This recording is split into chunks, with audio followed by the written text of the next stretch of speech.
Hey everyone, welcome to today's Explainer. So let me ask you a question. When you picture an entrepreneur, who immediately comes to mind? For most of us, it's some hyper-confident, fearless maverick who just absolutely loves risking it all, right? Well, as I started digging into the actual data, I found a completely different story. What if I told you the most successful founders out there are actually terrified of losing their income? Or that they're constantly battling feelings of being a total fraud? And that they are highly organized rather than spontaneously chaotic? Today, we are breaking down the hard research to shatter the myths surrounding what it actually takes to be a founder. Okay, let's take a quick look at our roadmap for today. First, we've got the entrepreneurship myth. Second, managing imposter syndrome. Third, 6 types of entrepreneurship. Fourth, the big 5 traits. And finally, number 5, predicting startup success. Section 1. The entrepreneurship myth. I love how entrepreneur and educator Neil Kane beautifully sums this up. He says, rather than taking huge risks, I think what characterizes the entrepreneurial mindset is a willingness to bet on yourself. Now, this is a massive shift in perspective. We usually equate entrepreneurship with, jumping out of an airplane without a parachute. But in reality, it's really about having this quiet confidence that you can figure out exactly how to build that parachute on the way down. So, if we look at the strict definition, entrepreneurship is the creation of economic value in ways that entail beyond the minimal amount of risk assumed by a traditional business. Now, obviously, yes, there is risk involved, but how society defines a founder's actual relationship with that risk is where the big misunderstanding happens. Okay, get this. The research actually shows a fascinating counter-narrative. Avoiding risk and avoiding the loss of income or prestige actually motivates most entrepreneurs way more than some innate love of danger. Most people do not quit perfectly good, stable jobs just for the thrill of a startup. Instead, they often find themselves unemployed, or maybe they're just stuck in a job they absolutely despise. So starting a company suddenly becomes the safer, better alternative. They're running away from career risk just as much as they are running toward a shiny new idea. Section 2. Managing imposter syndrome. You know that idea of the relentlessly arrogant, bulletproof founder? Yeah, it's largely a myth. In fact, studies analyzing the long-run success of startups have found that more overconfident and risk-tolerant entrepreneurs actually end up with less profitable businesses, and they're way more likely to fail. The real showstopper here isn't a lack of bravado. It's imposter syndrome. When people rise to a level of responsibility where they no longer feel as qualified as everyone else perceives them to be, that doubt really starts to creep in. A staggering 8 in 10 small business owners struggle with this exact feeling of imposterism. 80%. The truly wise ones survive not by acting invincible, but by knowing exactly how to take some of that heavy load off their own shoulders. Section 3. 6 types of entrepreneurship. Now, as we go through these next few, ask yourself, which one of these actually fits you? First up, the small business. This is your local family bakery or boutique shop. It started primarily to sustain a livelihood with lower risk. Next, we have the scalable startup. Think the early days of Uber or Airbnb. High risk, high reward, tech-driven, and designed for insanely rapid growth. Third is the hustler.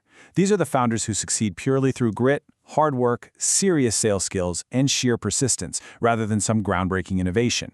And fourth, the imitator. They follow proven models. Think of a localized copycat app or expanding a franchise. They're minimizing innovation risk, but relying heavily on highly competitive execution. But here's a secret. You don't even have to leave your day job to be an entrepreneur. There's a 5th type called entrepreneurship. This is innovation occurring entirely inside an existing organization. Basically, employees act like internal founders. They leverage the company's massive resources while drastically reducing their personal risk. Famous examples of this? Google's 20% time policy, which ultimately gave us Gmail, or the actual invention of Post-it notes over at 3M. And finally, our 6th type, social entrepreneurship. Here, solving social or environmental problems is prioritized right alongside, or even way above, traditional financial sustainability. The mission is the main driver here, and success is measured by real-world impact, not just revenue. Think of companies like Tom's Shoes or Grameen Bank. And it's really worth noting here that studies show women entrepreneurs are heavily driven by the social impact of their ventures. It just goes to show that if you're only focused on financial success without solving a real human problem, you're starting from a fundamentally weak position. Section 4. The big 5 traits. So, psychologists generally use the Big Five personality traits to evaluate individuals.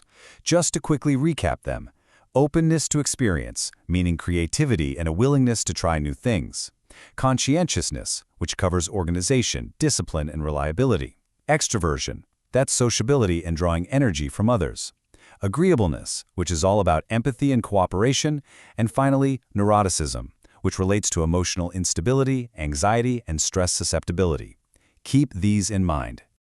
Section 5. Predicting startup success. So, the big question: which of those traits actually predict startup success? Well, the crucial point is how we measure that success in the first place. Researchers looked at hard milestones. Did the startup raise funding at all? How much money was raised in that earliest round? How many investors were convinced to actually write a check? And ultimately, did the company achieve a successful exit, like being acquired or going public via an IPO? The results regarding which specific personality traits drove these outcomes are absolutely fascinating. It turns out neuroticism is consistently the single most harmful trait for startup outcomes, literally the biggest roadblock. Why? Well, because founders scoring high in emotional instability and anxiety tend to waver during crucial, high-stakes decisions. Under pressure, they just struggle. During those critical investor pitches, they appear a bit less confident and communicate uncertainty, which leads them to avoid taking the necessary risks. If a founder cannot manage their internal stress, the data overwhelmingly shows it will actively damage the startup's measurable success at every single stage. Now, here's where it gets really wild. There's this incredible paradox when it comes to conscientiousness. Being highly disciplined and organized? Absolutely fantastic in the early stages. Conscientious founders present these beautifully organized plans, they manage scarce resources perfectly, and they easily build trust with early investors. It gets you off the ground. But in later stages, that exact same trait becomes a massive liability. To understand why, let's frame this as a scenario-based analytical practice question, kind of like preparing for a final exam. Imagine a startup needs to pivot its product to capture a fleeting market trend. Option A guarantees a 10% growth rate but takes 3 months to execute perfectly. Option B has a 40% failure risk, but it could capture 80% market share in just 3 weeks if deployed messily. So what's the solution? Well, highly conscientious founders will almost always calculate option A as the correct choice because they are terrified of breaking things. But in the chaotic, high-growth environment of a scaling tech company, this perfectionism causes them to lose out to faster, less organized competitors.